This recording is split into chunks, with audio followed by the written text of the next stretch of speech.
can see you though, Jeff. And you can see me moving? Yeah. Yep. Yeah. Okay. Yep. Oh, wait. Oh, is it working now? Hey, we're on YouTube. Blake, do you like my background? Well, let me look. I'm not looking. Not looking. No, let me look. It's got razor sharp teeth. It's a big rabbit. Just a rabbit. Yeah, why don't you do that group thing and see what comes up? Did you guys had last week? Oh, which one was that? Together mode? It ain't letting me do it. Yeah, together mode. It requires 5 participants to get together mode. Oh. Damn it, Jim. Damn it. Okay, let's go ahead and record this bad here. Let me get this up here. Okay, good. And in 3, 2, 1.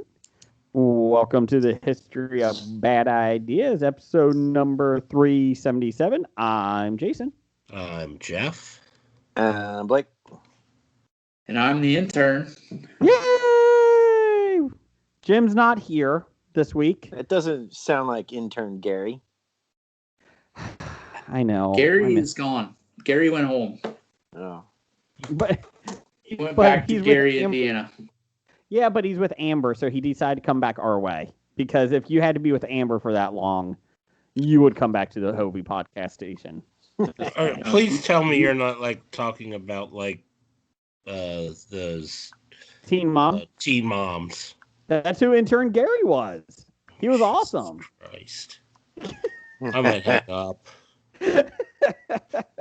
If this is going to be a talk about Teen Mom, I got better things to do. So is that a threat or a promise? It was, Jeff. I did laugh because one of the parents that my oldest son plays soccer with one of his friends. His dad had COVID like a month ago, and he had it pretty it knocked him on his ass for about a good week. And he's like, I was just hallucinating.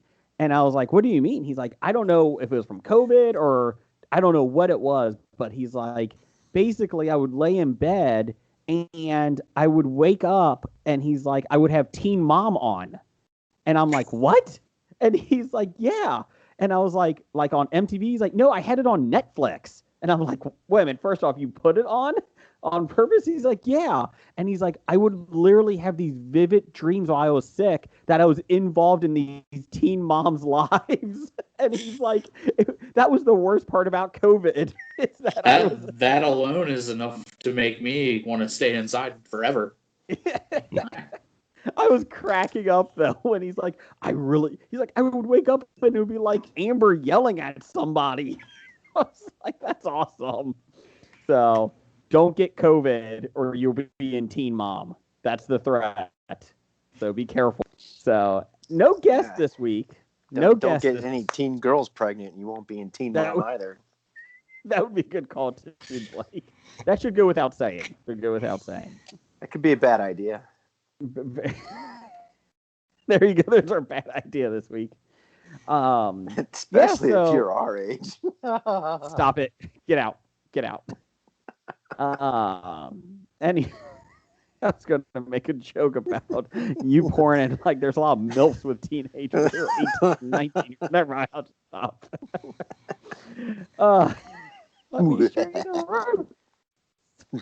Anyways, welcome to the show. Jim's not here this week. We have no guest. After 3 or 4 straight weeks of guests, we're just back to ourselves. What do we do? What do we talk about? I don't know. Thanks for Scab Jeff for coming on next week. Or last week, whatever. Maybe I'm hallucinating. Why thank him? Anyways, he never listens to the podcast when he's not on. That is true. But real quick, I want to thank Besotted Geek. I was on his show 2 nights ago, Sunday night. It comes out tomorrow on Patreon, whatever it's called. You can pay to hear me and Besotted Geek and Peacock. And Stork and Swan? Stork and Peacock. Yeah. Did you design a drink? No, actually, I was drinking Blue Moon Sky. Sorry, Oh. the light beer. So I've been trying to go healthy, Blake. So that's why I did not design the drink. I like Blue Sky, actually. That's Yeah. what I was drinking post softball. I really, it's not bad at all. It's not bad. No. If you like But, Blue Moon, it's all right. It's good stuff. It's better for you in terms of calories. In theory. And oh yeah.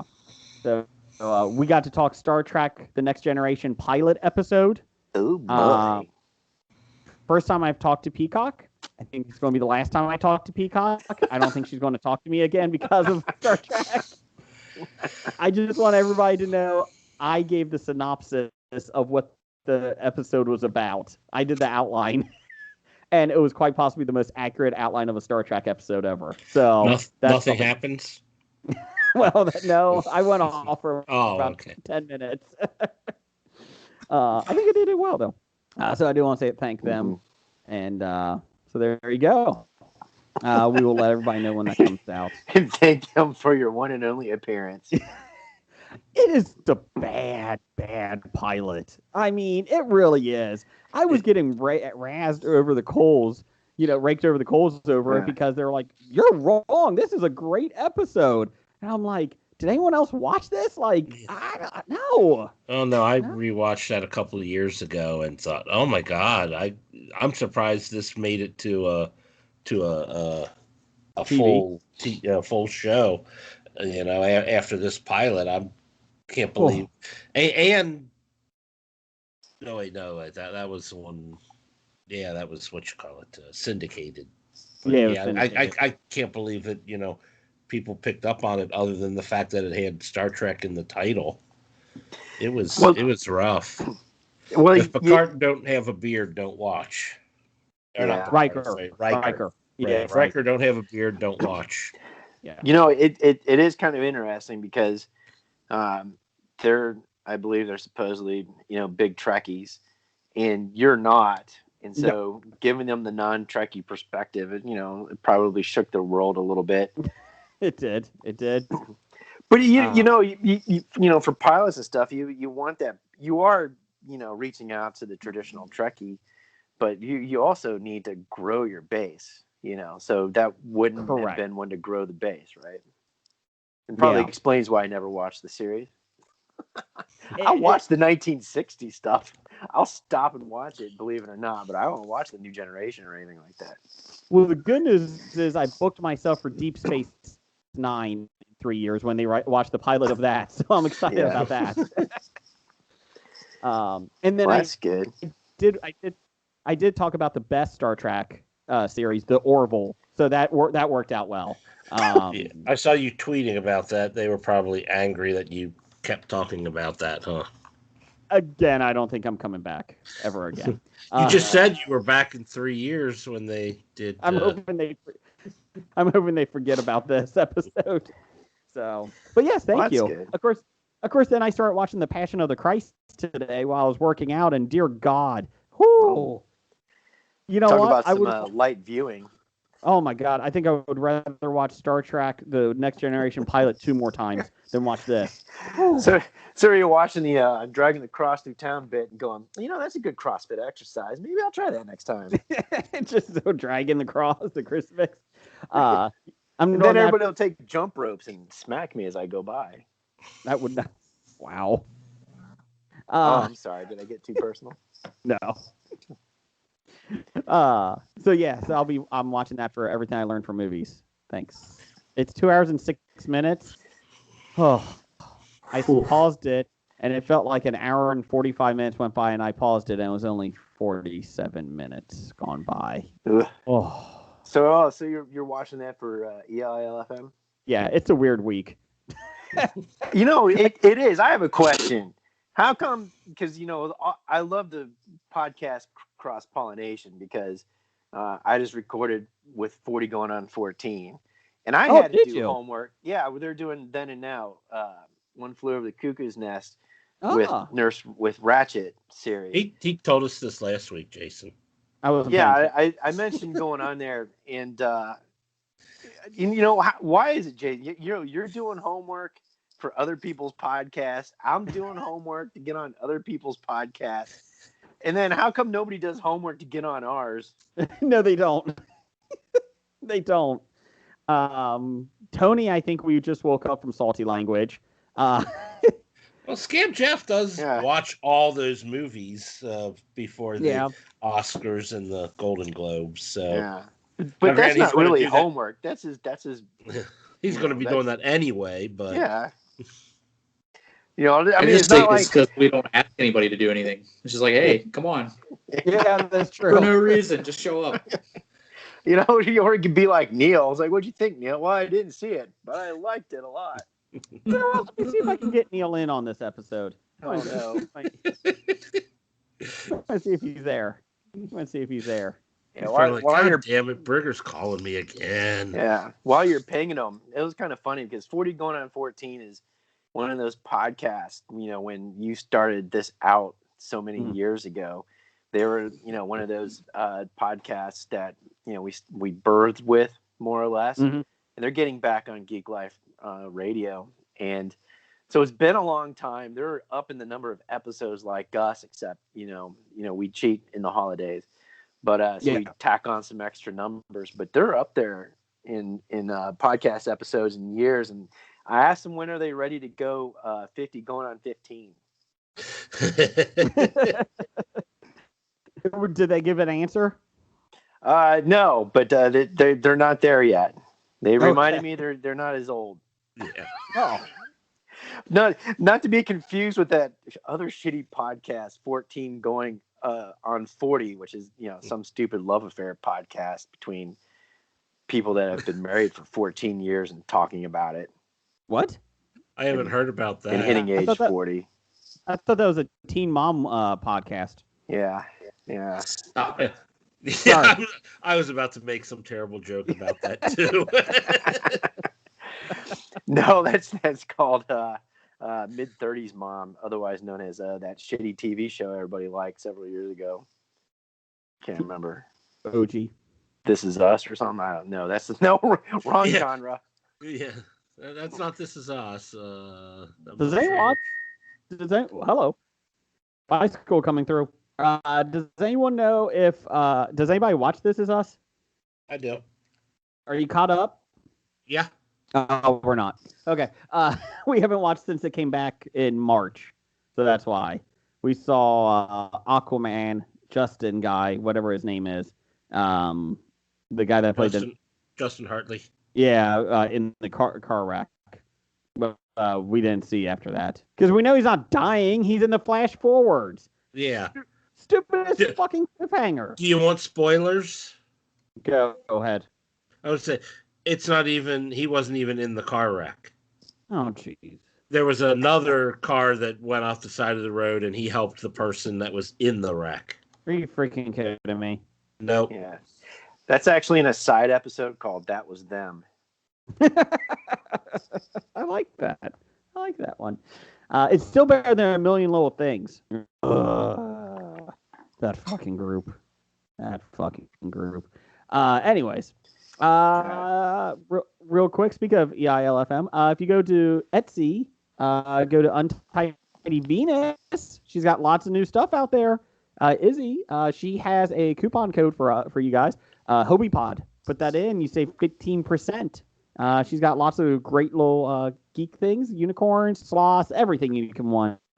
And pillows, buttons, everything. So Untidy Venus. Just let you should ask her to make Funko versions of the Hobie cast for Comic Expo this year. I'll see if she could. I don't know if that would be flattering for us. Does she knit? What? Yeah, I think so. There you go. Oh yeah, she's on Etsy. I mean, I think it's all for like knitters. Yep, only knitters. You know what? Ask if she does cock socks. What? Stop it. Do you knit cock rings? Probably wouldn't do a job. Anyways,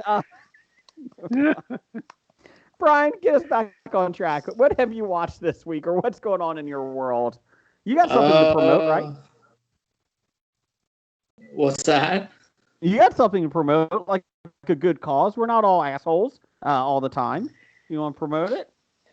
Oh, Dr. Dana and I are putting together a little donation drive to help out folks down in Eastern Kentucky. They had devastating floods down there about a week and a half ago, and several different counties in Eastern Kentucky. So we are raising some money, taking donations, and headed down Saturday morning at the one of the donation sites to drop off everything. So Okay. trying to give a little back to Kentucky. Yep. And you can Venmo too, right? Get in touch with Yeah. Brian. Yep. I've had quite a few people Venmo me. It's my Venmo is Bearded and Cincy. If anybody is so inclined about it, would be greatly appreciated. There you go. Yeah, or you can find them on the banned from the Herd Twitter account list. Bearded and Cincy is the Venmo if you would like to donate to help flood relief victims in Kentucky. So Is that Cincy ending with a Y? Yes. CINCY. So there you go. So it proves that we're not always assholes. See, look at that. Let's see what. So what you got, Brian? What you got? What are you watching lately? So I finished over my. I finished. Nope. Banshee on HBO Max. Oh, Banshee. Okay. Yeah. How was that? It was very good. It was definitely a made for Cinemax. Very violent, very pornographic Cinemax type show, but the main star is Homelander. So this was before, obviously. So it was pretty good. I was surprised by it. Is the series actually done? Yeah. So Okay. it ended in like 2016, Okay. and HBO just picked it up, or well, not just picked it up, but they just added it to HBO Max because it was originally on Cinemax. Gotcha. But so that was pretty good. I was, like I said, it surprising. I liked it as much as I did because the first few episodes you're like, I don't know if you. But I hung in with it because I didn't really have anything else to do, so I'm glad I did. Yeah, nothing else to do. Might as well throw it on. You could have gotten caught up on Teen Mom OG. I'm just saying. Stop it. Sorry, my bad. Sorry. We watched Judas and the Black Messiah on HBO. Very, very well done. Getting good deserves reviews. it deserves all the accolades that it's getting. Very well done. Very good. Okay. Jeff, have you seen anything lately? Oh, not since last week, I don't think. I mean, other than WandaVision series finale. Okay, so we can talk about this real quick. Brian, we'll wave to you to come back. Oh, there he goes. He's gone. Go pack up your donation gear. Okay, is everybody hate the series now because it didn't do what you thought in your theory? Oh, no. I don't know. No, I'm fine if my theory didn't pan out. That's not a big deal. And Are you on the internet? And some theories haven't been disproven yet. They just aren't happening now. Correct. That doesn't mean they won't happen in the future. Yeah, it doesn't mean they didn't set it up. It's true. But no, I mean, when I finished it, I'm like, so most of that was cool, but then there were just those little nagging things. Like, Darcy had one line in the whole fucking episode and came out of nowhere to deliver it. And when the hell did Jimmy Woo get caught by Sword? And why is he, being, handcuffed? So you tagged an article for all of us offline. that there was actually with the creator or director or whatever it is of the series, the showrunner. He said that there were supposed to be 10 episodes, or that they had enough for 10. They discussed it, Yeah, and then they condensed it down because even is it Photon? Is that her name? Yeah. Rambo, basically. Monica Rambeau. Yeah. I don't know. She hasn't gone by a nickname yet, and she's gone by several in the comics, so I don't know which nickname she'll get. But because she didn't even have that big of a part. Yeah. It's like, oh, that felt. Yeah, she just got there to stop a couple bullets, and it felt like all the minor characters were completely underutilized in this episode. And then I read that article. I'm like, okay, well, that explains most of the things I had problems with. So. Yeah. So the article you're talking about is from slashfilm.com. So WandaVision finale originally had larger roles for Monica Rambeau and that creepy rabbit. Matt Shackman reveals. Yes. But it does kind of explain how, that big battle final episode was a little choppy and it wasn't as smooth as it could have been. But, listening, what Jeff's points are, and I haven't read that whole article, just skimmed it, but that makes sense. It could have been smooth. I still like it. I still enjoyed it very much. So. Oh yeah, and on second viewing, I liked it a lot because you're not looking for things that aren't going to be there as you might have been before. So I able to just enjoy it for what it was more so on my second viewing of the episode. My issue is that I felt like it was very Marvel-like ending in terms of the final battle between Agatha and Wanda. Yeah, I felt like we're going to throw giant balls of glowing stuff at you, and I know she absorbed it. I get it all, but I just thought it was very Marvel-like. Well, it's not a negative, just kind of the easy way out. Yeah, I was expecting a little bit more. It almost felt like, hey, I'm going to play along with what you want me to do, and then I'm going to fake it. Surprise! I got runes all over my hex world, and I'm like, what was the whole point? Finish her off. I liked the runes all over the hex world. I thought that was clever. It was cool, but why go with the faux thing of, oh yeah, take my energy. I don't want it anymore. Here you go. And then psych. It was kind of like it was okay, but it seemed a little, I don't know. What's the word I'm looking for? Cliched. Easy. A little, maybe. Yeah.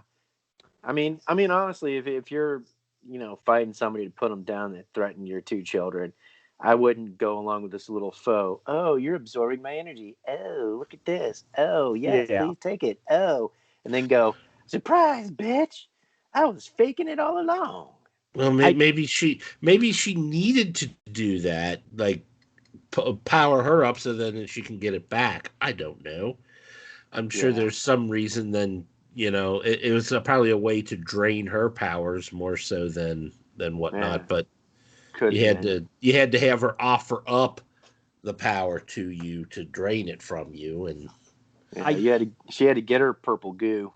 Yeah, I did like White Vision versus regular Vision, OG Vision.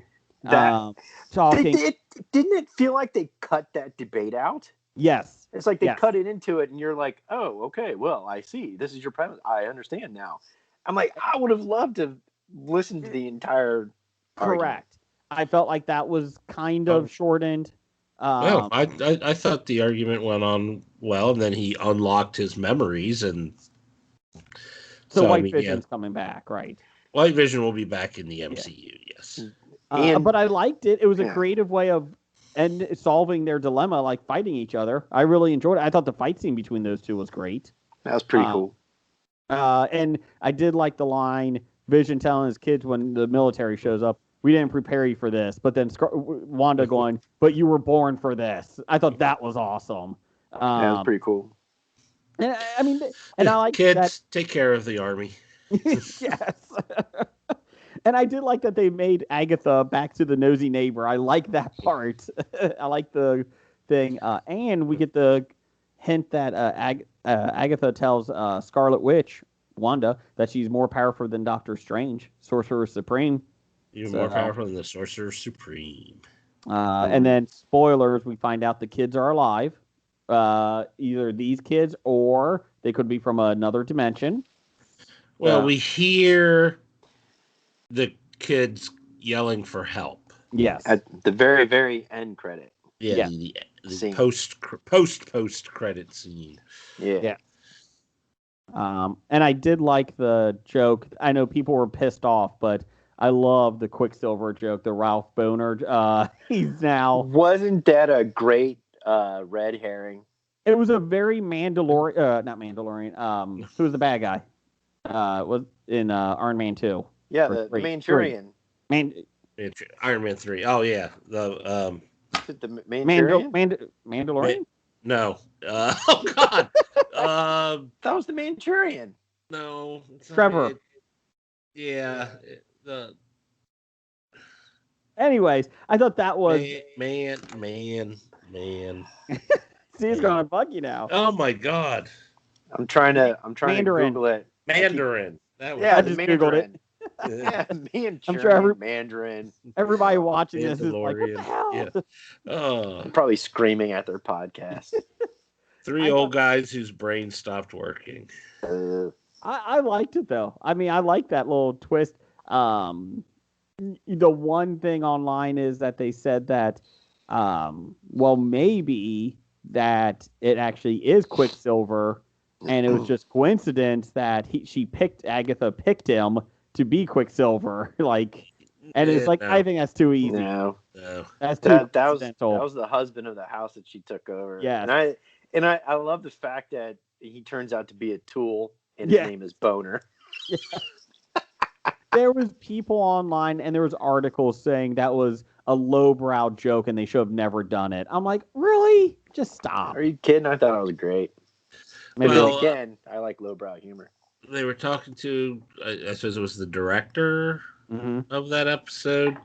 He got his start on Growing Pains. And it was kind of just a nod to the character of Boner. Yeah. Growing Pains is what he said. Is it what? He's the same guy? No, he's not. No. That guy, unfortunately, that guy commits suicide. Yeah, the guy that played Boner in Growing Pains committed suicide. That was, talking Star Trek, that was Walter Koenig's son, Andrew Koenig. Really? Yeah. Oh. Yeah, I mean, like I said, it was a good episode. I liked the series a lot. It made me actually care about Scarlet Witch and Vision. Now you want to see him come back. Nah. I'm good.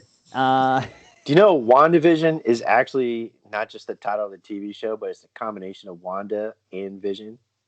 No. Yeah, I just think in case you didn't know. WandaVision. Spoiler alert. I did think I did get a little teary-eyed when she was tucking the kids into bed and you saw the thing coming, like the sphere was ending. And she thanks them for choosing her to be yeah. their mom. You're like, oh God, I'm going to cry. And they're not even, that was harsh. Yeah. And they didn't even know it was coming. It was like one of the things that she knew it was, and she didn't have the heart to tell them. It was just like, let them go to sleep. And then when she's standing there in the deserted lot of the house that Vision paid for, or bought. Oh my God! So they did a good job, though. It was a good series. I think the last episode did have some issues, like Jeff said. It was kind of choppy. Yeah, I mean, why not go for that extra 15 minutes and give everybody what they want, like a long episode? And well, some of what they said was they kind of ran out of time. Because since things were closed down due to the COVID and everything, production production was shut down. Well, they finished shooting like 2 weeks before the COVID shut everything down. Yeah, but so they weren't available to do any reshoots, and They lost a couple of months in post production because they were shut down, and so I mean I think that's when they decided early to go to 9 episodes and do some different pacing. Because I think I said originally they were talking about doing 10 episodes, and then they were going to release 3 of them the first week. No. Because the first 3 were all, inside the Hex television show stuff, not the what's going on out in the real world stuff. I will say, I think it's going to be interesting to see how the differences are with Winter Soldier and Falcon. I'm interested to see that.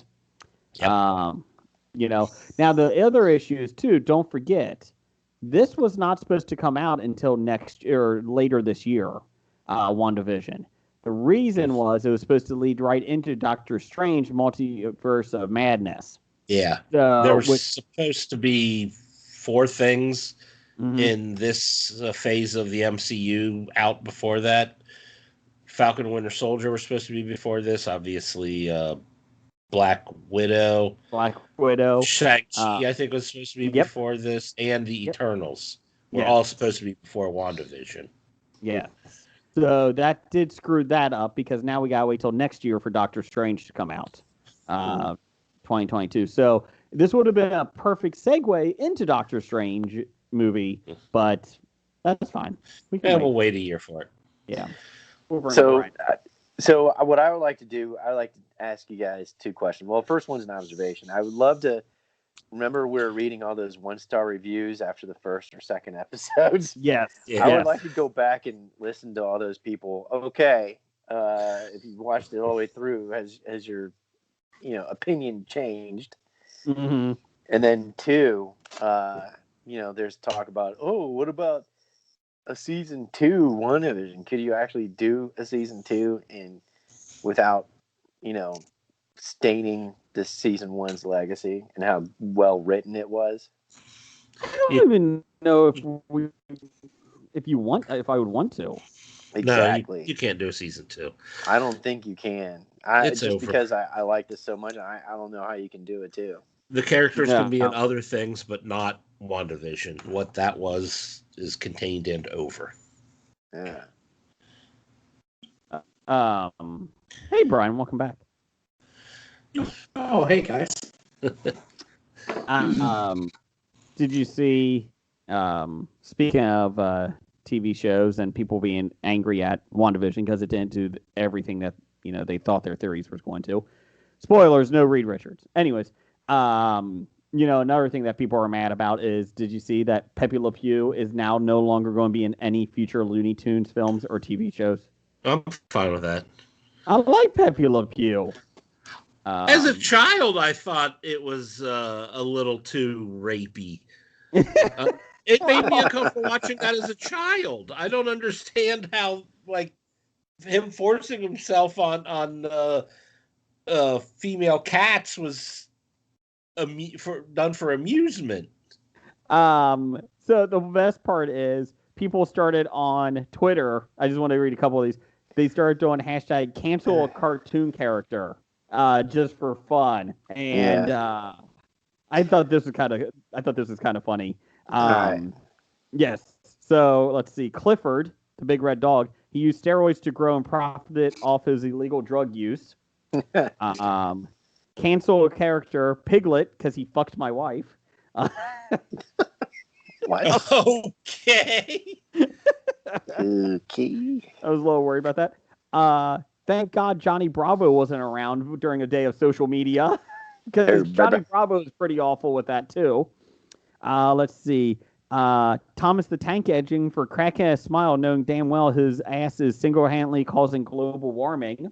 Also, cancel Sir Topham Hatt because he laughs when they have train wrecks and he doesn't do anything about it. Which is true. And then Peppa Pig insults her dad with no mercy. So, fucking Peppa Pig. My youngest is getting into that. Yeah, I thought everybody hated Peppa Pig anyway. So, I mean, yeah, it's easy to cancel terrible cartoons. Yeah, Sir Topham Hatt has let too many train collisions happen and has done almost nothing to stop them for over 20 years. Am I supposed to know who can't- Sir Topham Hatt is? He's in charge of Thomas the Tank Engine's island, and they Ah. always have either a Yeah. breakdown or a wreck somehow. You can't cancel Johnny Bravo. I mean, I like Johnny Bravo. It's pretty funny. They did say that it could get ugly because Yosemite Sam did, in a couple of his, he was in a Confederate uniform and had a Confederate flag. It's like, ooh. So the good news is, though, Yeah, Yosemite Sam, Elmer Fudd, those are such horrible stereotypes for white people. Cancel them well, all. they did say it is interesting because HBO Max is kind of like, we're going to put warnings on this, but we're not really taking it off because they had that Woody Allen documentary that supposedly was pretty creepy and damning for him. I've watched 20 minutes of that and I couldn't keep watching it. I was like, It's oh my depressing. God, this is horrible. I mean, not as in horrible production. I mean, the whole Ronin violation was the part that I was watching when Mia was asking the questions and the kid's talking about it and she's videotaping. I'm like, oh my God, I can't. This is horrible stuff. But I'm sorry, go ahead. But HBO is not taking the films off their server, their service. Yeah. Hey, And- I have an idea. Instead of going Stalin-esque on fucking everybody and removing them from the paintings and the photos so that you only got your ideal dictator left, and as far as Pepe Le Pew, looking at it through the lens of nowadays as compared to like when you and I were kids, you're kind of like, oh yeah, it's kind of funny, but then you realize, hey, wait a minute, let's think about this in perspective. Yeah. And instead of canceling Pepe Le Pew or canceling people, like Stalin used to do and send them to the Stalags, why not, give them some kind of redemptive feature or bring them back and make him something better than what he used to be, or something along those lines, instead of trying to pretend and erase that he never existed. I don't think you can make Woody Allen better. I don't think you could do that. Yeah. Talking about Pepe. Oh, okay, sorry. Well, the best part is people were bitching like, oh, he needs to be edited out of the new Space Jam 2 movie, which, in all honesty, everything should be edited out. Yeah, he's already been taken out. Yeah, Like, He's already not in it. Good, right? Yeah. No, I was just saying, like, they were way ahead of the curve on that. Like, they took it out before any of this stuff started coming up. Well, the funny thing is that, like, they said what the scene was about, and they said it didn't work, and it just wasn't funny. And I read the scene, I was like, yeah, this is awful. And so they said this was already not planned in the final version anyways. So now everybody's like, oh, you took him out of Space Jam. How dare you? And they're like, it wasn't even in it to begin with, like the new one. Like, it was... saying it was actually a director's edit decision on a bad Correct. scene rather than Big Brother rewriting history again. Correct. Well, that's the thing is Pepe Le Pew is a one joke character, and the joke, especially in this day and age, is not funny. No. I mean, like I said, I personally was never a big fan of Pepe Le Pew. Yeah, I don't know. Have the French people complained about him yet? We're too busy eating baguettes. We can't. We got baguettes over here. That's all I know how to say in French. Yeah. Well, when you're trying to teach children about consent and, violation of personal private part space, and then you watch, Mia Farrow videotaping running, and I'm like, oh my God. It was like, yeah, I understand. But is cartoon penises in Dutch cartoons okay on PBS? Is that okay? Yeah, that's right. It's just your prudent Protestant American upbringing. Boobs in Europe, boobs are good, guns are bad. Over here, guns are good, boobs are bad for TV. Come on. Boobs are never bad. I did watch Raya and the Last Dragon this weekend. I paid for it, $30. My kids have now watched it. $30? Yeah, well, it's on Disney Plus premium access. You pay $30 for it, and you get it like 3 or 4 months ahead of everyone, and you can watch as much as you want. So you have. For how long? Oh God, I got a special Teen Mom episode for you, Jason. Pay me $35. I'll let it to you. This is different. How Because- long do you get to rewatch it? As many times as you want. You have it throughout, as long as you have Disney Plus. Oh, okay. So Well, that's better than I thought. It's not like a pay-per-view where you got like 24 hours 3 to watch it days. or something. Nope. 3 days to watch. no, this is one time. You pay $30. Again, I'm not a fan of paying the $30, but with it being a kids film, and we would have taken the kids to the theater to see it, and it would have been a whole lot more expensive than $30. I would have saved you $30 watching it at home. Yeah. I mean, we did the same thing with Scoob. I mean, it was $25 back in May or whenever that was. I don't even know, like 16 years ago in 2020. And we paid for it because, like, one, we aren't doing anything else. And two, we might as well do it because we would have taken the kids to see it anyways. So, yeah, Ray, really keep good justifying that purchase. Go ahead, Jason. You know what, Blake? I am. I would too if I spent $30 for that. It was great. I loved it. You can read my review at nerdly.co.uk. But it was enjoyable. I really enjoyed it. I thought the animation was great. It was really well done. So take a look at that one, especially if you want to pay $30. Yeah, Disney, I just remembered the kryptonite to all briggers. He said number one fans mortgaged his house, 6 times for trips? Seven times. Seven times. He even sold his oldest son to it. I mean, Jesus Christ. He did. Good old A-Pants. What you got there, Brian? What are you going to say? I was just remembering another movie we watched this past weekend on Hulu. Frank Grillo's new movie called Boss Level. Oh, screw him. Oh, it's so good, man. It was so good. It's like Groundhog Day versus. Is it like Edge of Tomorrow with Tom Cruise? No. Okay. So it's like he's caught in this space where he keeps dying every day and waking up, and he's trying to figure out why he keeps dying. Okay. So it's like he's got to like fight his way through the same people every day to live past the time to figure out like what it is that's the reason why he keeps dying and coming back. So it's kind of like Happy Death Day, but an action one. Yeah. Okay. Or, It's kind of like an old school video game where you go and you die, you have to go back to the beginning, and you get a little bit farther, and you die, and you come back, and yeah. So it's like he's living the same day, and he's fighting the same bad people, and he's trying to get past a certain time of the day or a certain group of people that are trying to kill him, so he can find out, the next piece of it. It was really good. Like, this is like one of his first main star gigs where he's like the lead, and it was really good. Naomi Watts is in it, and Mel Gibson. A little Scott Pilgrim-ish versus the world-ish. A little bit, but It's it Groundhog Day. It's on Hulu. Oh, Did you okay. pay $30 for it? Okay, shut up. I did not. It came with my $5 a month Hulu subscription. Good purchase. Good job. I will say, Blake? Okay. we did venture out to the cinema. Mm-hmm. Whoa. We saw what's it called?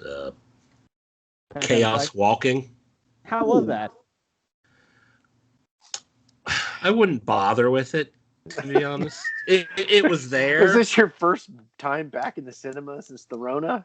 No, he saw Tenet 7 times. Oh, yeah, that's right. I saw Tenet once, and I saw the New Mutants once. Oh, God. Yeah, I don't understand. How is this Spider-Man and Ray hooking up out in the wilderness? It looks weird. What's going on with that? It's an interesting. They're like a different planet. They're like the first wave of settlers on a new planet, and on this planet, you can hear and see what other men are thinking, but it doesn't affect the women. Oh. And That's a tough place the for me women to of be. their colony were all killed and wiped out. and then Daisy Ridley plays, somebody on the next wave coming, and her ship crashes, and she's the only survivor, and she stumbles upon, this, the settlement where like there are no women, and like all the guys, you can see and hear their thoughts. So, I mean, the premise was interesting, and I would think it'd be the other way around. If the women could hear all the men's thoughts, I thought they'd be going and killing and whacking all the guys. But overall, I mean, it was enjoyable, but I mean, it's not something I would say you have to run out and see, or if it's kind of if you have HBO and it's on HBO, maybe watch it there or something. But did you spend $30 for that? Shut it! No, it was like $8. Well, then again, there were 4 of us, but it still didn't meet 30, even with the 4 of you, if you do math correctly. I don't like any of you anymore. But I can't watch it forever, though. You can go back and rewatch it over and over and over again. Jeff Correct. Now Hobie says on the poster for Chaos Walking, bother with it. I wouldn't bother with it. Not even wouldn't bother, just bother. Bother with it. Bother. Blake, I was going to ask you what you watch, but fuck you, okay? You can take your $30 and shove it up your ass. I spent $3.99 and rewatched One Flew Over the Cuckoo's Nest. Fantasy Island. And then I watched almost all of the Ratchet series. I didn't get to complete it before we recorded, but Well, you know what? Just to piss off Blake here, we had a poll of the week on Twitter at Bad Ideas Podcast. Follow us there. Boy. What is your favorite wrestling moment of a wrestler jumping ship to the competition? This past week, Christian jumped to AEW, came back from retirement after 7 years, and Paul White.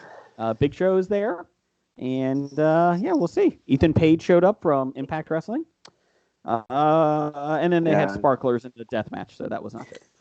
My trainer, is a big AEW fan. So, okay. And I was joking that I was like, my other buddy's a big wrestling fan. They talk about this stuff all the time, and then he went on a 15-minute explanation of why AEW is so much better than WWE, and then how they basically cornered the market within the past year, and how they're able to do it through the COVID and with the full-on storylines. Because he also had to show me on his Gym TV the Shaquille O'Neal getting whacked. Yes, and how this is going to play out, because AEW is so in depth with their stories. That Shaq was gone and missing from the ambulance, but yet he showed up on his regular basketball TV show, and he's wondering how this is going to play out. to which 30 minutes later, I'm like, why do I feel like I'm on Hobie with Jason, Jeff, and Brian? Well, the funny part is when they did the scene, Blake, they put him in the ambulance, and they went to do like they had one of the interviewers back there, and they were going to show like he was in it, and the rumor is that it was not planned. Like he was supposed to be in the ambulance. No, he got out. He left. Well, the funny thing is they did a cut scene to them pushing the gurney into the ambulance, and I laughed because I said, "There's no way any of them lifted him up onto that freaking They was like, okay, get on this, and we'll cut to you pushing you in." But yeah, go ahead. So we had Jericho appearing on Raw, Christian showing up in TNA back in the day. That was awesome. So you meant TNA. Okay, I thought TNA. You meant to say AEW. Nope, on TNA. That's the only time I bought a TNA pay-per-view, is when he won the championship off Kurt Angle. Pete Kurt Angle. Love Christian. Love him better than Edge. Outsiders invade WCW, and Moxley debuts on AEW. After telling Vince McMahon, I'm just going to take months off. I'm done. I'm going to recharge for like 6 months. A month later, hey, I'm on AEW. Fuck you, Vince. In last place, Christian showed up on TNA. How dare you, folks? How dare you? Because no one remembers it. I do. No one but you remembers it. 18%, Moxley debuting on AEW and winning 46% to 25%. The Outsiders, Kevin Nash and Scott Hall invading WCW over Jericho. So there you go. My pick would have been Rick Rude. Appearing on both Raw and Nitro on the same night? Yes, appearing on both Raw and Nitro. Because Raw pre-taped on Sunday night. Yep. So he was on Raw and Nitro, and I thought that was great. I think we should do most embarrassing moment in wrestling for one of the polls, and we can do Hacksaw Jim Duggan's 2x4 bending in WCW. It was made of styrofoam. And they had twisted, and it's man, Saturn, wasn't it? I don't remember Saturn. who it was against, but it's and like Perry Saturn had to bend it back. And it's still, it didn't go back to normal. They kind of had to keep holding it with both hands so you can obscure the fact that it was a bent piece of wood. Or Sting hitting everybody, not with the barrel of the bat. No, he's going to put his hand on the end of the bat and hit you with the fist of the bat. That never made sense. I know it was fake. I know it's not a real bat, but come on. Or if it was a real bat, he'd put his hand to protect the rest. Yeah, it was from what I've read. It was a real bat, but he made sure that nobody got hit with it. Which he was being protective. I do remember. I can't remember what federation. It might have been TNA back in the day when one of them, I think it was Bubba Ray Dudley, used a baseball bat against somebody, and he picked it up and hit it, and came back up, and it bent because it was a styrofoam bat. Oh, I didn't see and it was bent back. That's why we do it. Anyways, Blake, what do you got over there for listener feedback? We got roasted last week for not doing listener feedback. Yeah, I asked for double the amount, and you failed to deliver, Jason. I'm very sorry to say this. That was I had to do it because technically Brian was suspended up until 8 o'clock today. Okay. I couldn't even log into my account earlier this afternoon. That's true. Less of me is better. All right. So your bomb listener feedback brought to you this week by airing all your family grievances on Oprah. Okay. Why wouldn't you?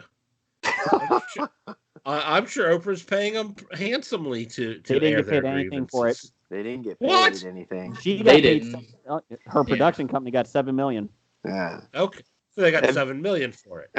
Oprah got $7 million. Oprah got $7. Interviewing them. Yeah. Oprah got $7? Yes. Yeah, production because she company distributes it internationally.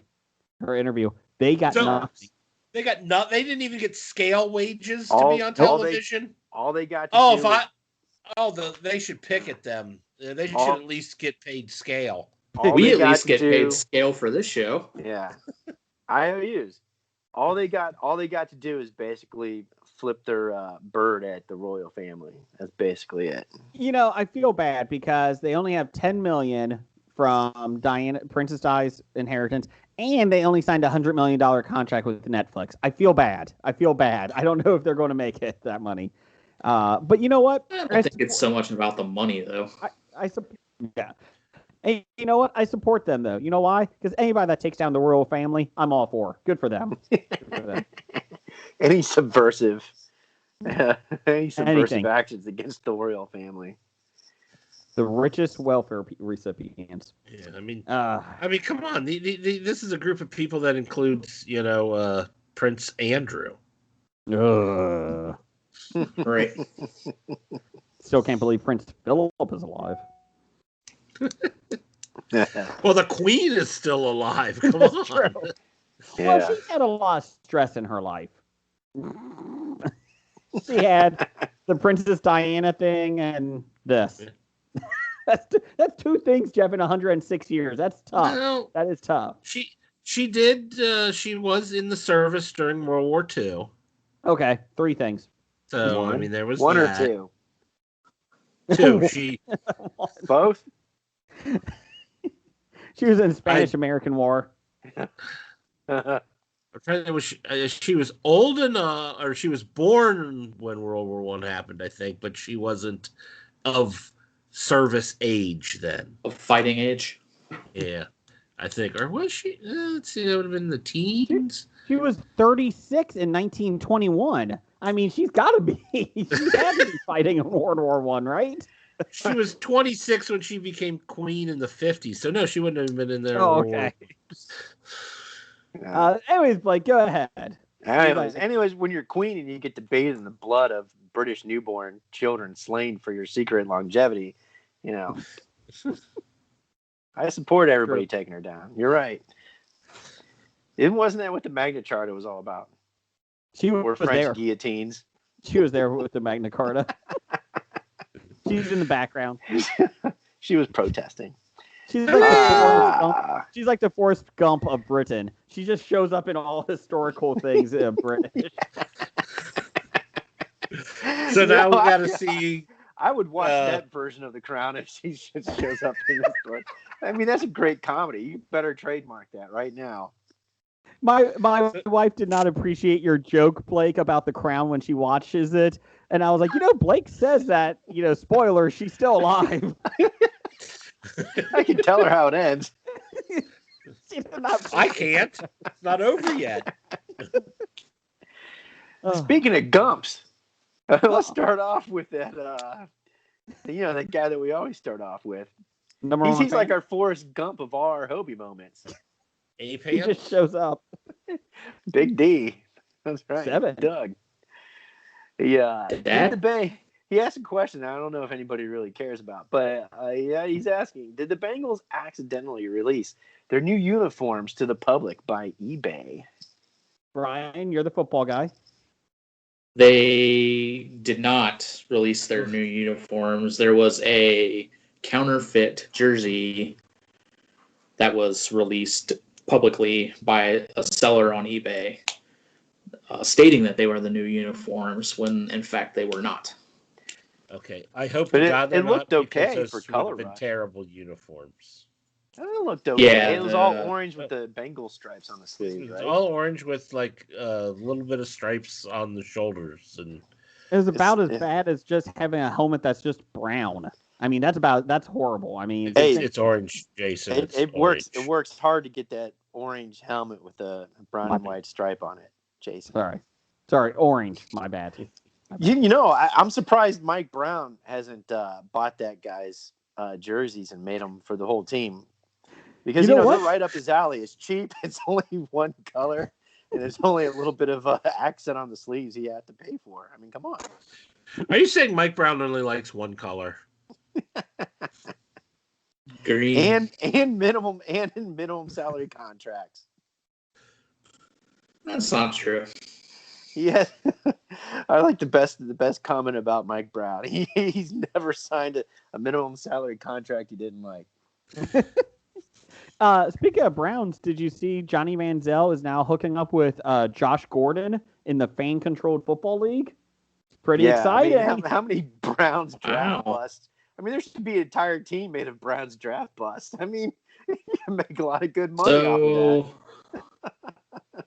So we've got the drinking and the drugs under control. So now who's going to be the criminal? You know what? The sad thing is Johnny Manziel has them at 0-2. So at this point, you might as well throw as many drunks and alcoholics and criminals in there as possible. I'm going to say Pac-Man Jones might join them. What do you think? Yeah, there you go. Oh, that would be good. I don't know. Is he allowed to do that under probation? Maybe. I don't think he cares. Well, it was kind of. He did say that he wants to fight Jake Paul or whichever one of the Logan or Jake Paul that box now. He said Pac-Man said he wanted to fight them. And somebody other than law enforcement. I did see this story that you're talking about, in which Doug's referencing, and it is kind of interesting because then they tied it to here's the Browns and Niners have uniform leaks too, possibly, and they're talking about these old the Niners and the Browns 1946 uniforms with number color shading. So I don't know, maybe there is something to it. I didn't. The Bengals actually announced that they're doing a uniform change for special for this season. They've announced that. Yeah, they have announced that they're going to be changing their uniforms for this season, but they haven't released them yet. they've released a close-up picture of the uniform, Right. which was like a pixel. Right. They released a picture of an orange pixel and said, "This is a close-up of the new uniform." Like, you assholes. You know what? Maybe they should go back to their complete orange helmet that just says Bengals across it, just so you know who they are. Dumb. That was the worst helmet ever. That was a pretty bad helmet. Yeah, that's 1970s for you right there, right? So the guy on eBay that put this jersey up is also the same guy who leaked the Browns and 49ers jerseys. Oh, So, really? Yeah, it's the same eBay go. seller. You heard it here first, folks. Look at that. Sleuth Brian, sleuth intern. Just to let you guys know, Johnny Manziel has not played in over 2 weeks. What? I know. Heartbroken. I'm trying 4 catches for Josh Gordon this past week, but let me see if he played. Hold on. Johnny Manziel played. Let's see, in week 1 and 2. The second week they played the Glacier Boys and lost. It was. I'm trying to figure out scores. I don't know. Anyways, Johnny Manziel was 9 for 15 for 86 yards and 1 touchdown. So there you go. His longest pass was 21 yards. So, but yeah, he has not played since week 2. Maybe he's injured. Maybe that's it. He's been on a bender. They gained 143 yards that week. So, or 195 yards. I'm sorry. They lost 30 to 28. When he's supposed to be practicing, maybe he's spending too much time at the blackjack tables again. Or just not showing up. Yeah. Anyways, what else we got? From Jeannie, she says, it's good to be back listening to you guys. I missed you. Oh, thanks, Jeannie. We miss you too. Mm-hmm. We miss you. From Greg at Gregor0275. Said, after you guys talking last week about it, why have you guys never gotten into anime? Anime.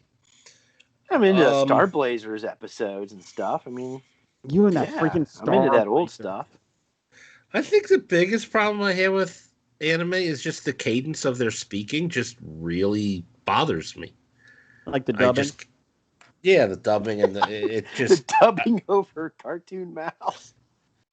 Well, just... I mean, if they spoke regularly, you could still like overdub a cartoon, but it's the very cut and choppy way they speak that I just couldn't get into it, mainly because of that. I will take him down right now. Sword fight. Like that, Jeff? Is that what you're talking about? Yeah, where they hey, talk, what are you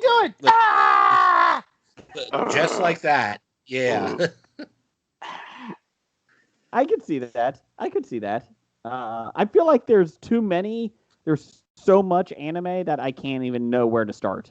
So I can't figure it out. I know Cowboy Bebop. Does that count? Yeah, I couldn't get into manga or stuff. But like the old stuff from the 70s was kind of easy. You know, Star Blazers, Battle of the Planets. I can get into that stuff. If you fucking say Star Blazers one more time, Blake. But I'm the sucker for $30. Okay. Correct. Anyway. Okay. Did I pay $30 for Star Blazers? No. I'd pay $30 for a Star Blazers reboot. And, Jeff, I still do have the CD that was gifted to me to watch in regards to the Star Blazers live action, which was pretty cool. Well, there you go. Yeah. Our Star Blazers. Yeah, I mean, theme song says it all right there. You don't even have to know anything about the plot. They sing the whole thing for you. Gummy Bears does too. Gummy Bears, Gummy Bears. Where do they live? I don't know. Down the street, that's where they're at. Hey, Gummy Bears. I think that right there is the reason Jim couldn't make it tonight. Because he knew you would sing that song. Well, what? Gummy Bears? Gummy Bears, Gummy Bears. Where are they? I don't know. Who do they fight? Everyone. Gummy Bears. What season was that? Was that 12. 12. Didn't even know they went that high. despite everyone. That's right. All right. Listener reviews from Kevin at Cincy Explorer says, Coming to America review. Predicable. Was it supposed to be predictable? I think so. Predicable. Hey, Mr. T, come on. Predicable.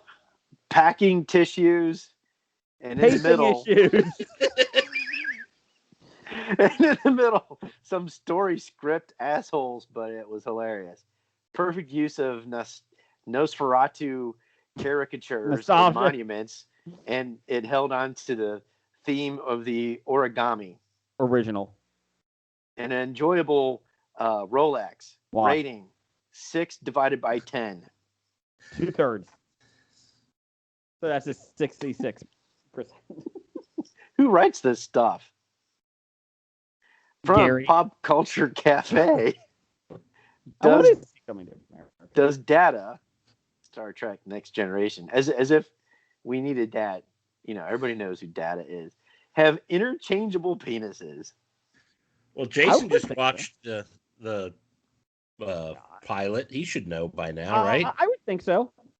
So the reason why we have a couple of Star Trek questions is I posted on Twitter right before I went on the show, hey, going on a podcast, talk about Star Trek Next Generation. Who's got questions? I don't know how it worked. I didn't know if every podcast did that with listener feedback, so I just thought I would open it up. They don't. So they don't do listener. You didn't? Did you tell them you had listener feedback? I think at the end, and I tagged them. They should know. Do they have interchangeable penises? I don't think so. It's just one giant. Damn it! I give up. Never mind. What did they expect when they were going to have you on the show? That's what I want to know. I took the high road. Obviously, the highbrow humor, yes. And he does not have interchangeable penises. He just has one. It's like a fist. So.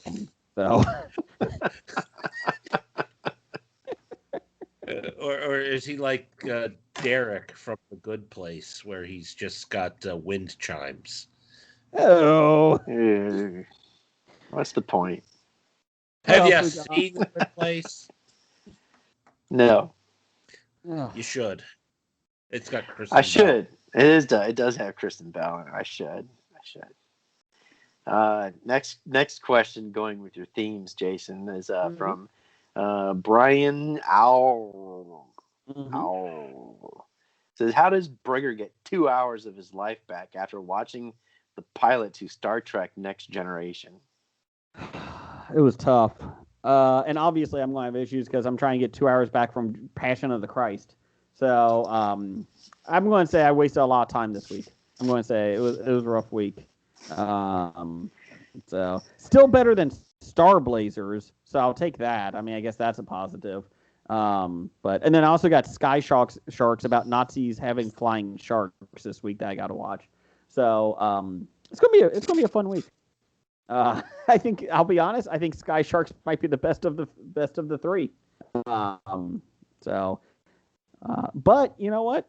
At least I got to see Jesus make a high table. That's really nice, and high chair. He invented the high table, didn't he? He did. Because before they all sat on the floor, but he invented the table and chairs. I didn't realize that was like a 5-minute scene in that film, Jeff. I really thought it was like a throwaway 2-second scene. Nope, they discussed the high chair and the high table for literally 5 minutes. I bet it was really only a minute, maybe a minute and a half, but it felt like 5 minutes. Yeah, it was really odd. There was some of the guys in it kept calling the women sugar tits. I'm not sure if that's the Mel Gibson influence or not, but it was really odd and out of place. Really odd. It would be odd and out of place because those are English words. Yeah. Didn't they learn that they can sit on both sides of the table, not just on one? Everyone, get over here. We're going to get a painting.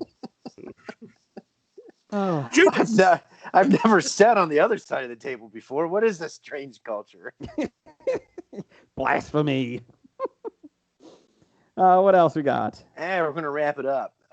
Professor number 1 and Doctor number 1 says, man, Hobie suffers without the intern. We miss you, Gary. Wow. We do miss Gary. Gary is gone. Buried in Brian's backyard. The small business fund money ran out. We don't have enough money to pay 2 interns. Gary's gone. He's been eliminated. Good news is I did apply for the new stimulus package loan. Good news is we're going to get a new fax machine coming to us. It was made brand new off the line from 1997. Really excited about it. So they'll be here next week. Brian, you'll be here too. So you moved up to management. You're in charge of the intern fax machine. So congratulations on the promotion. So good job. Not very many people get promoted coming off suspension. So no. Pac-Man Jones got a new contract coming off suspension, so you're fine. It's fine. You join his elite status. Jeff, give me some news of the geek music. It's time for news of the geek. Per the Illuminati? Is that what we're going with? The Illuminati, yes. Okay. Marvel Studios is currently developing an X-Men based feature film titled The Mutants. The Marvel Cinematic Universe is well known to be at the start of its biggest expansion to date with Phase 4, as Disney basically bought everything out. Let's see here. 5 more Disney Plus shows and 4 full-length movies arrive in 2021. It's a whole lot of stuff coming out this year. 2022 has confirmed a dozen new entries as well. After that, the MCU's future becomes just the slightest bit more uncertain. 2 more projects in 2023 or later, including James Gunn's Guardians of the Galaxy 3 and John Watts moving from Spider-Man No Way Home into the Fantastic Four. Fun little fact, Stan Lee, when he was making the X-Men comic books, wanted it to be called The Mutants. So that's a little homage to it. So there you go. An homage. 12 new entries in 2022? Yeah, that's TV shows and movies. Is that like each episode of a TV show? I mean, that is a lot. Yeah. That escalated quickly. Let's see here. Kevin Feige entitled it The Mutants.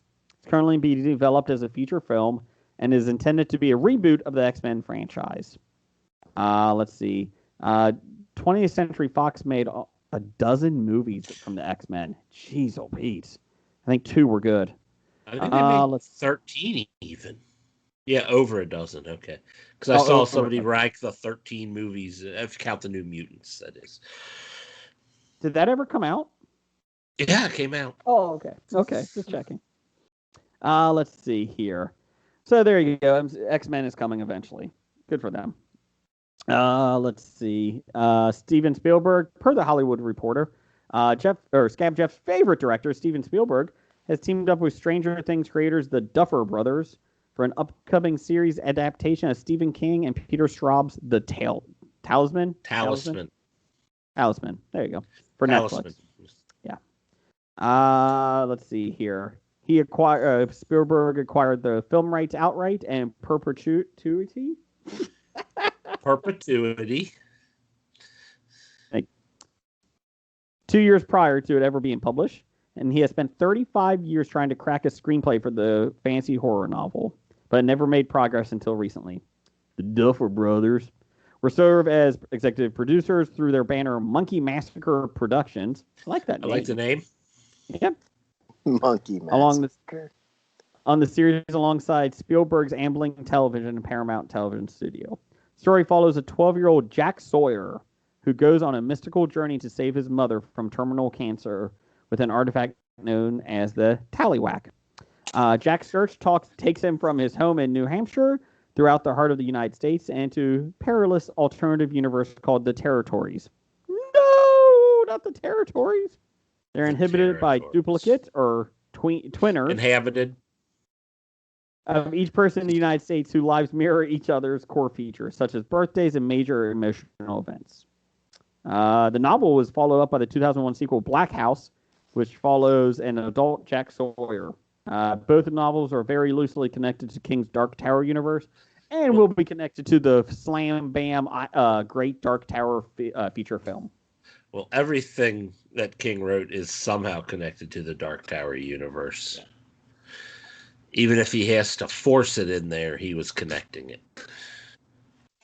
The Pepe Le Pew of... Never mind. Anyways, quickies. Let's see.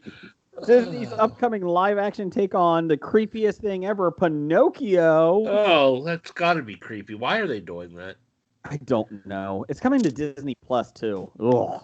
It's filled 2 more key roles, with Joseph Gordon-Levitt joining the cast as Jiminy Cricket and Cynthia Erivo from Widows and the Outsider. Same thing. Set to play the Blue Fairy.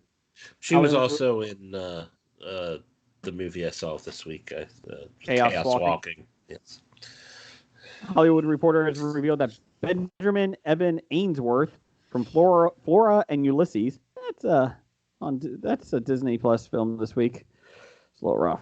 Will provide the voice of Pinocchio, while Keegan Michael Key will bring life to Honest John. Who the fuck's Honest John? Isn't he the bad guy? No, that's Stromboli. Oh, is Honest John the other child who convinced him to join the circus or whatnot? I don't know. Have you ever watched Pinocchio? Yes, I hate it.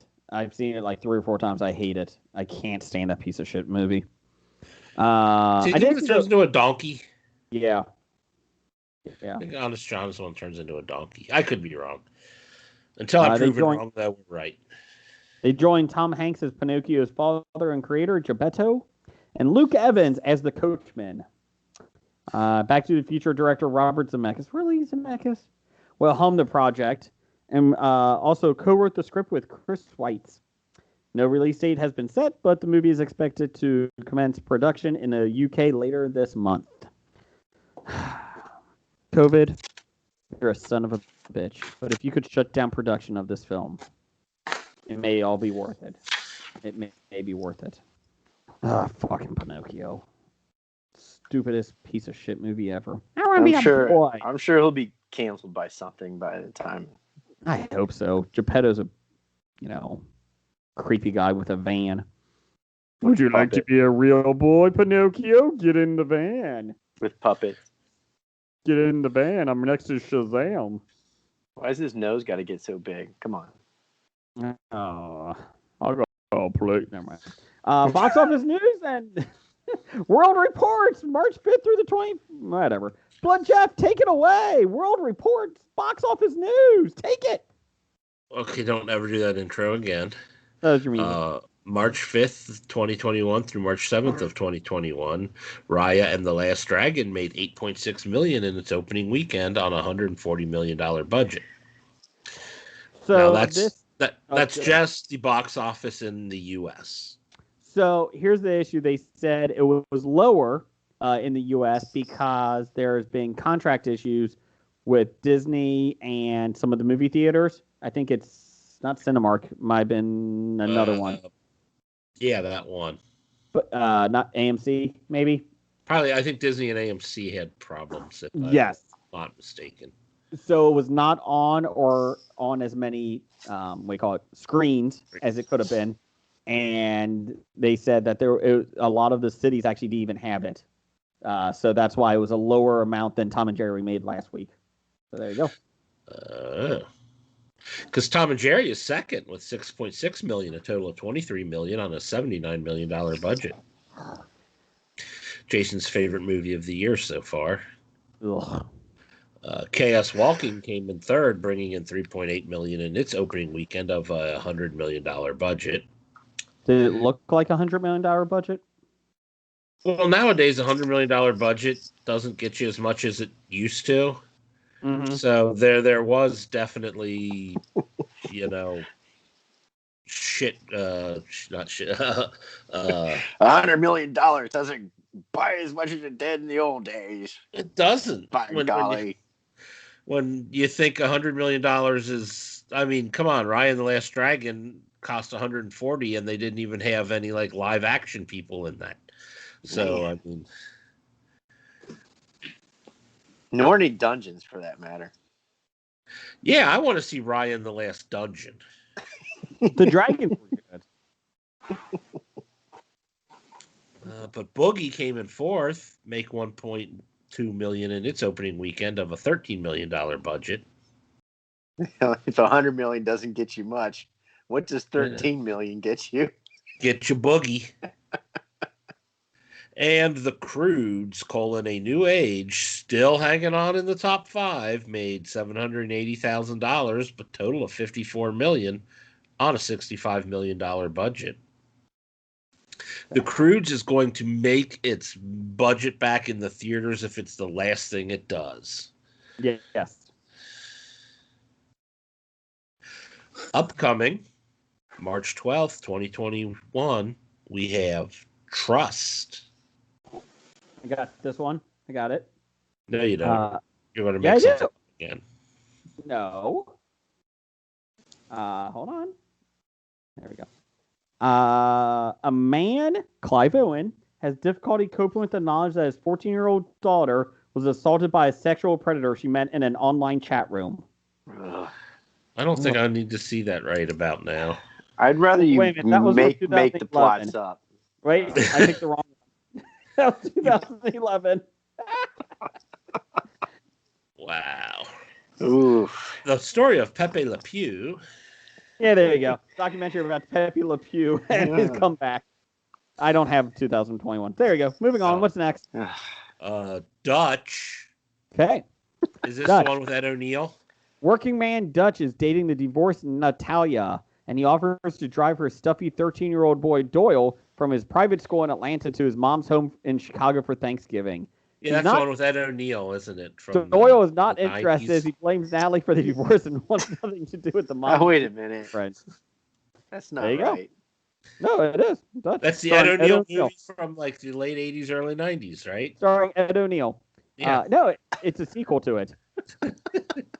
Dutch 2? He's a grandpa now. Oh, there you go. What else we got? Come True. Oh, jeez. Premiering exclusively on YouPorn. It's a story of... No, this is spelled C-O-M-E.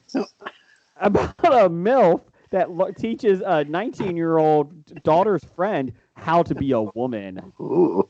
Starring Shannon Tweed. And there are other movies coming out I just don't feel like reading the titles for because I'd have to listen to The Human Voice. A woman watches time passing next to the suitcases of her ex-lover, who was supposed to come pick them up but never arrives, and a restless dog who doesn't understand that his master has abandoned him. That's actually true. It's a short. It's only 30 minutes long.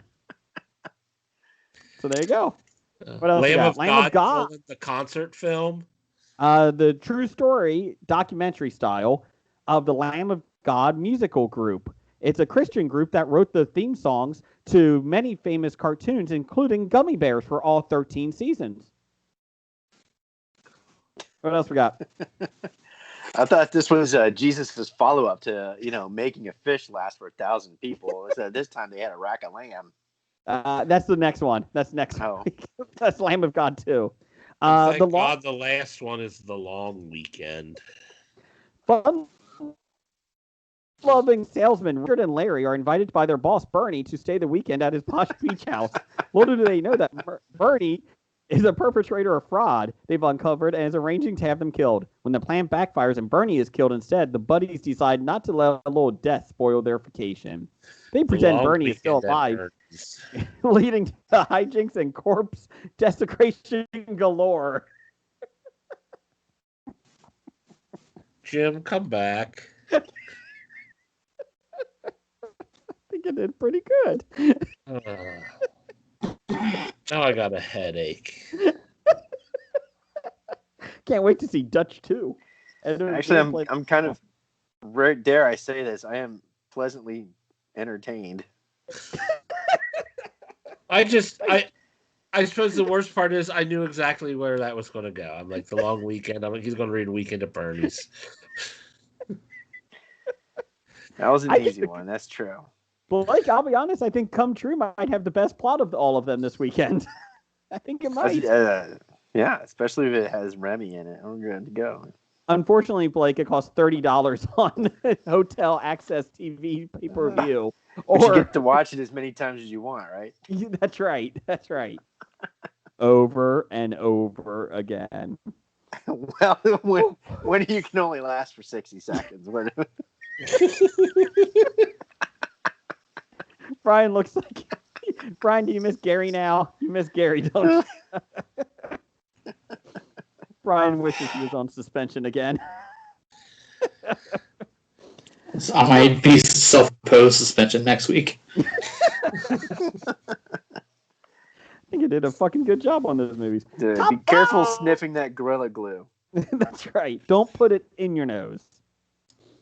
Jeff, give me a top 5 music. Top 5. Top 5 this week is top 5 favorite fictional creature. Oh, favorite. Oh, I might have to do some editing here. That's good. Jeff, you're number 5. You're up. My number 5, I have the millions of unusual small creatures lurking everywhere. From what? From Muscle. The little muscle figures. Oh, okay. Okay. The millions of unusual small creatures lurking everywhere. Is that what it stands? Good job. That's for you. what Muscle stands for. Yes. The little pink wrestling looking figures. Okay. From Jason's childhood. Brian, what's yours? Number 5, the dire wolves from Game of Thrones. Oh. A werewolf like?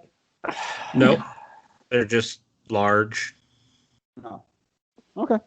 I was actually asking to be asking. Like I was. They are large. Not werewolf. Bigger. Yeah, they're wolves. Okay. They're just about like 6 feet tall wolves. Gotcha. Okay. My number 5 is the Cloverfield monster from the original film Cloverfield. Really love that creature design. Just the look of it, and I think part of it is the trailers. You never really saw it, so you were always left to wonder what the hell it was that was throwing the Statue of Liberty's head down the alleyway or the street. So, yeah. And then you had the Cloverfield paradox. Blake, what's your number 5? All right, my moans, groans, and heavy sighs as listening to your guys' number 5 is not me complaining or thinking that those were horrible choices. It's me going, this is what I get when I try to read your show notes on my iPhone and opening up a Word document on my iPhone. And I interpret it as top 5 favorite fictional characters from film, literature, television. Characters, not creatures. And I cursed you for 5 minutes going, oh my God, this is such a wide topic. How am I going to come up with a top 5 list? And then I did. And it's completely wrong. Give it. Who cares? Unless you want to make up creatures, go ahead and give us your character list. Films, literature, television, favorite characters list. And then I had to come up with this explanation. It's like, I may like a book, but it doesn't mean the characters are my favorite because the characters sometimes are flawed. And you're really not supposed to like them, or it's just good plots. Same thing with movies and stuff. What's your number 5? And you're the one that says nobody does any homework. I know. Like what's your number 5? Anyways, number 5. And anyways, I had to narrow it down. I actually had to own the book or the movie or the DVD. I'm not just like, oh yeah, this is my favorite thing. So, all right. So I started off number 5. I've reread the Dragonlance series, and I remember when I first read it as a teen, I enjoyed Tasselhoff Burrfoot, the Kendor / halfling hobbit for you, but not a walking tree.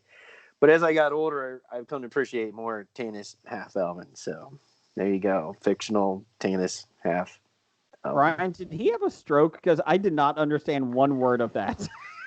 And I thought you guys beat Dungeons and Dragons. We did. Yeah. We did. Then how can you not understand I mean, I Because knew we named every our word that he characters said. Bob and George and Lance. Yeah, Gary, Tom. Gary. You named your character after the intern? Or did you name the intern after your character? There you go. So, what's your number 4? I'm on the edge here, so I got to give you my number 4. Favorite fictional character. When I was younger, it was Luke Skywalker, but as I got older, I came to appreciate more Han Solo, Indiana Jones. Han Solo is an Indiana Jones? Yep. Yeah, they're the same character. Oh, okay. Well, going back to top Indiana 5. Jones was just what Han Solo dreamt about when he was frozen in carbonite. That's all. Correct. I like that story. Top 5 favorite fictional creatures. Number 4 for me is Pennywise from It. That thing scared the crap out of me as a kid, and still have yet to see the second part, but I like the first part a lot. Isn't Pennywise kind of like Freddy? There's no like rational or reason to why they exist or their powers or what limits they have, and they just do whatever they want. You can never kill them. He's an alien. He's an alien, but we don't know how he got here or what his planet looks like. Not giant spiders, though. Yeah, how do you kill fictional characters that really can't be killed? Correct. Well, if they're fictional characters, you really can't kill them. Exactly. Close the book. There's the double entendre. Done. Not kidding me. Number 4 for you, Brian. Number 4 for me was the Happy Toys Green Goblin truck from Maximum Overdrive.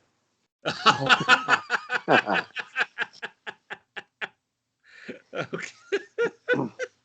Not Candy Cane remade in Joyride with Paul Walker. No.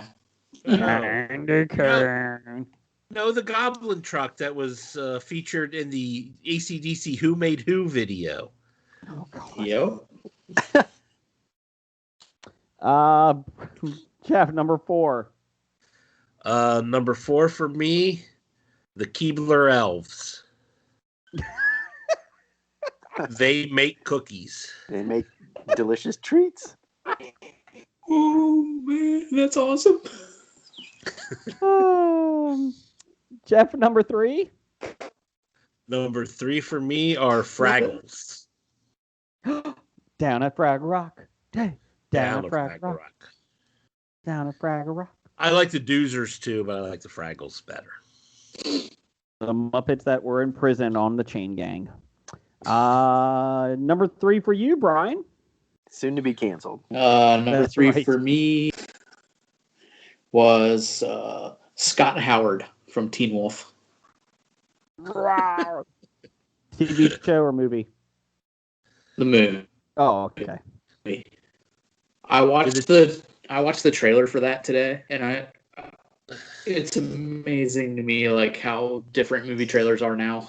Oh yeah, because it was like Michael J. Fox is a teenage boy going through changes in his life. Like it was so bad. The 80s always had the voiceover telling you the plot of the movie.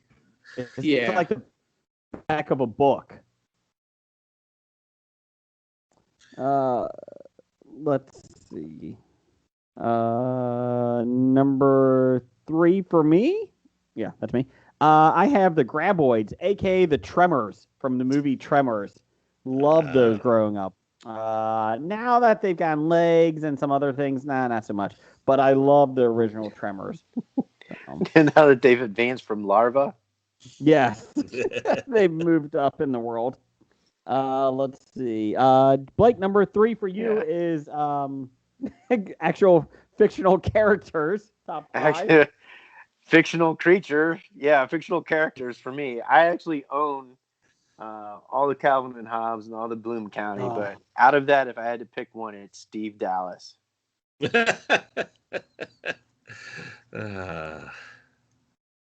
Even when he was Gepardized. You have to be a hardcore Bloom County to get that reference. I get it. Thank you. I knew somebody with intelligence would get it. No, I got it. Oh, I was trying to compliment you. Oh, okay. Number 2, right? 3, 2 favorite fictional Time out. characters. Here we go, Blake. Blake, I got a trivia question. Oh, What no. did Steve Dallas originally appear in? What comic strip? Do you know that? The one that Berkeley Breathitt wrote for his He college wrote for his newspaper. college. There you go. College Good newspaper. job. University of Texas. Good job. I was just asking if you knew that. The Academia Waltz. But yeah, Academic Waltz. Academia. Academia Waltz. ACEM. Academia. Now I can't even pronounce it right. Academia.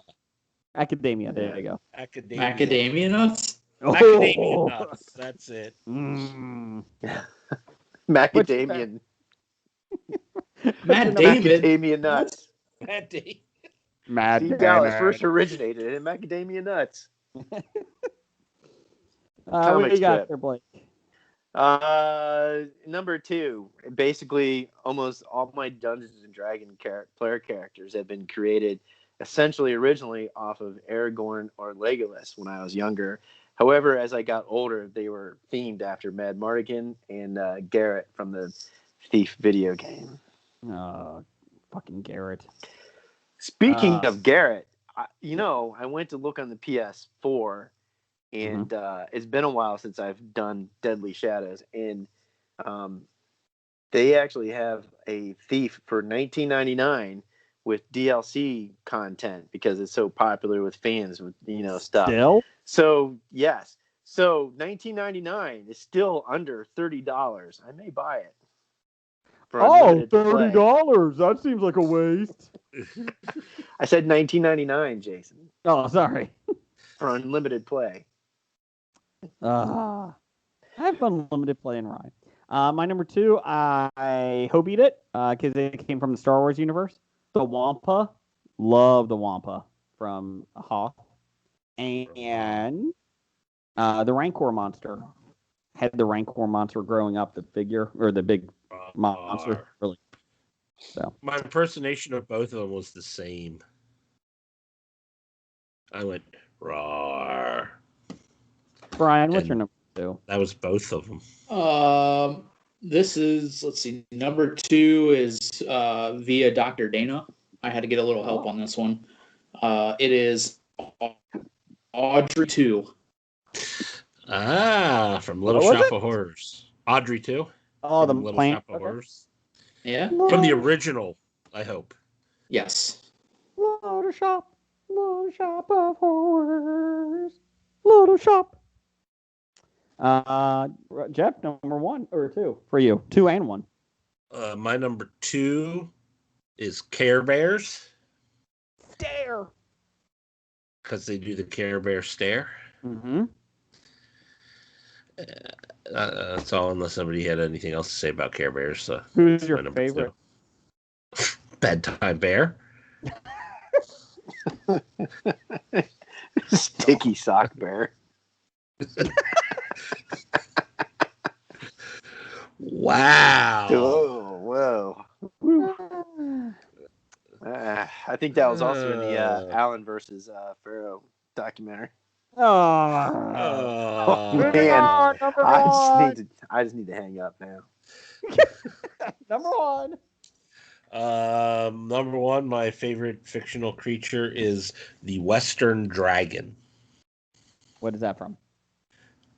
From myth and legend, as opposed to the Eastern Dragon. The Western Dragon with its big bat-like wings and breathes fire, as opposed to the Eastern Dragon, which likes to hang around at Chinese parades and has mustaches. Does the Western Dragon go to the east side of Cincinnati, or does it just stay on the west side of Cincinnati? It's on the Western Hemisphere, so it just stays on the Western Hemisphere. Yes. Okay. We don't care about your parades in the east. We're staying in the west. Well, we hate parades at all, so any dragons that like to go to parades are not good dragons. Gotcha. Those that like to hoard treasure and and hide in caves. Those are good dragons, Okay. Greed is good. for lack of a better term. Brian, number one.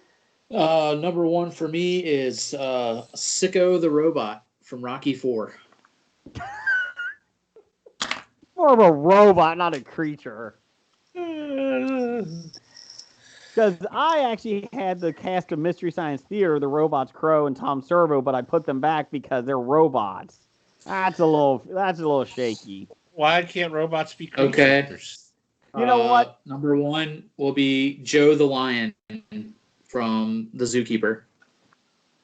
Number one, so the robot from Rocky 4. I like it. Good call. Good call. Like it. Okay. Good call. You know what? We're very particular on our top fives, as noticed by Blake over there. Yeah, at least I made an effort to contribute to the actual top five. My number one is sitting right behind me for the YouTube listeners. It's the Killer Rabbit from Monty Python, the Holy Grail. Jeff and I both have them. It's got big teeth. Big teeth. Blake, what's your number one? Say the Killer Rabbit. My number one fictional character. I had to borrow this from my accusations from my wife. Is Larry David from Curb Your Enthusiasm, because, as she says, he's the selfish, tone-deaf asshole that I yearn to be.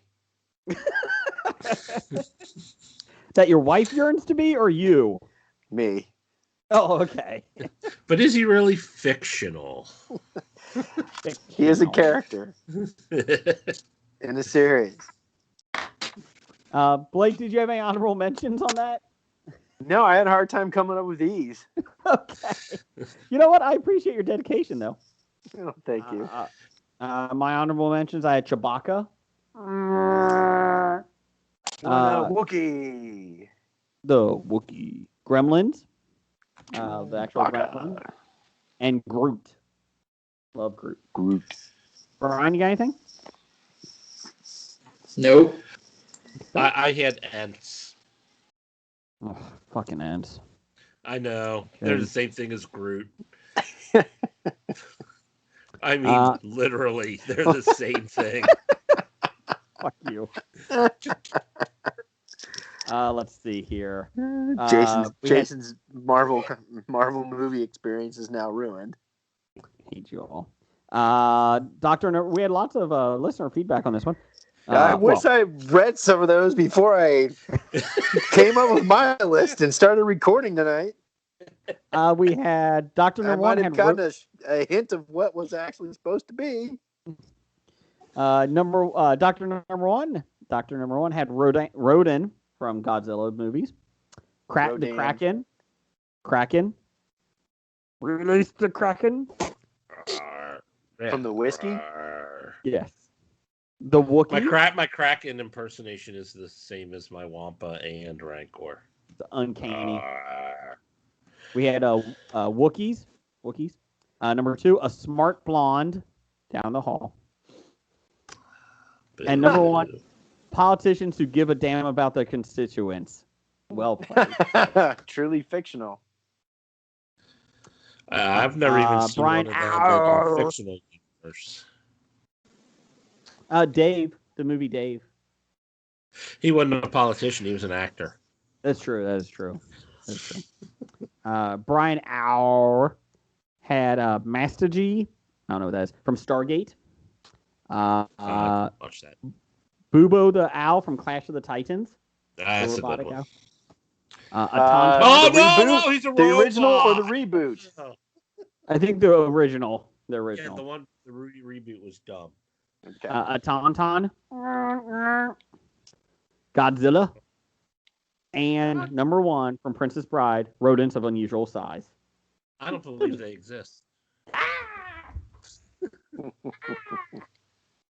Let's see. Stork had a salt vampire. Is that assault is one word or a salt vampire? Salt. That's assault. So it's a vampire made of salt, I not a guess vampire so. that attacks you, like assaults Yes. you. Okay, Yes. I'm just okay. Muguto, Horta, a neural parasite, and a tribble. Honorable mention, a unicorn dog. So I'm guessing these are Star Trek? I've heard of a tribble. I don't think these are on the Orville. I don't know. I gotta double check that. I don't think Let's see. they're on the pilot of the Next Generation either. No. Doug, number 1 fan, has number 5, Aqualish, which is Walrus Man from Star Wars. That's a good one. He has Number 4, Mike Wazowski. Mushu from Mulan, Eddie Murphy's character. Rodian. Mushu. Isn't that a food? Mushu pork. Yeah. Rodian, which is also another name for Greedo. That's a species, Rodian. Yep. Yes. And the dire horse from Avatar. That thing haunts my dreams.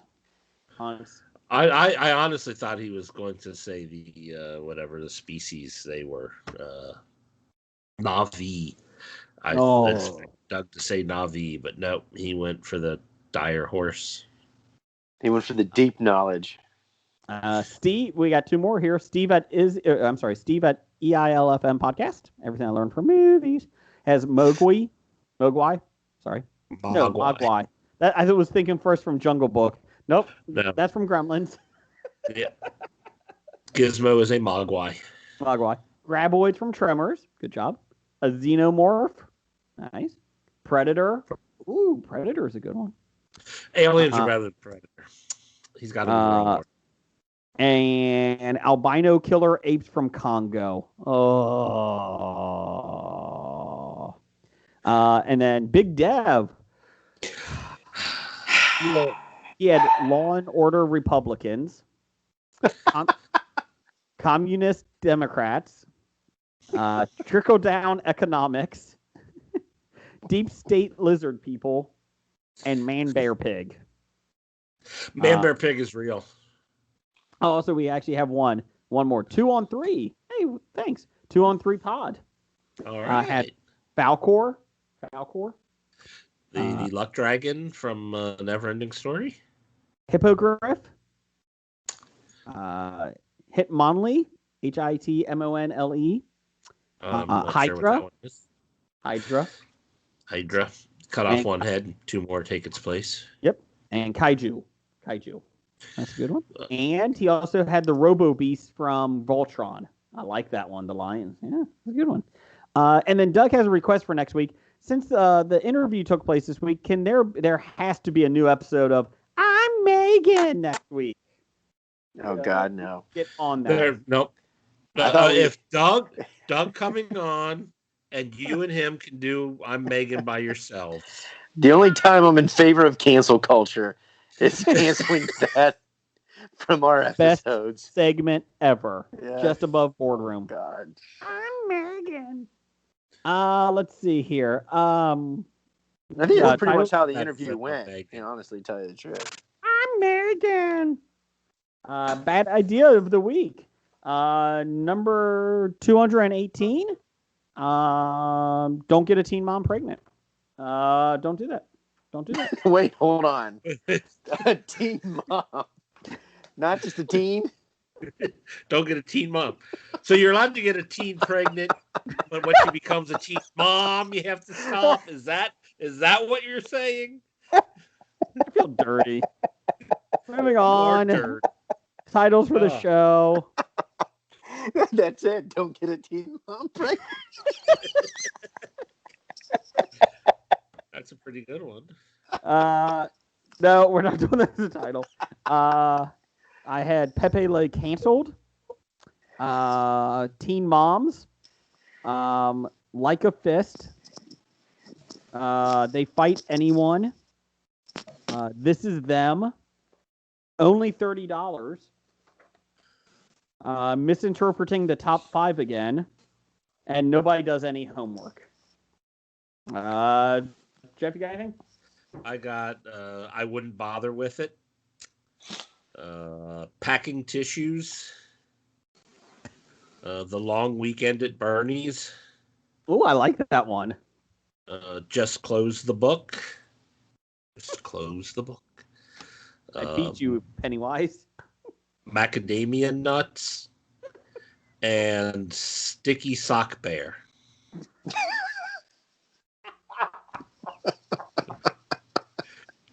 Oh, I like that one. You like it? You laughed. I thought that was a winner. I like that one. Brian, what do you got? I also had macadamia nuts. I had penis fist. One giant penis. I sense a theme. Self-imposed suspension. Self-imposed penis.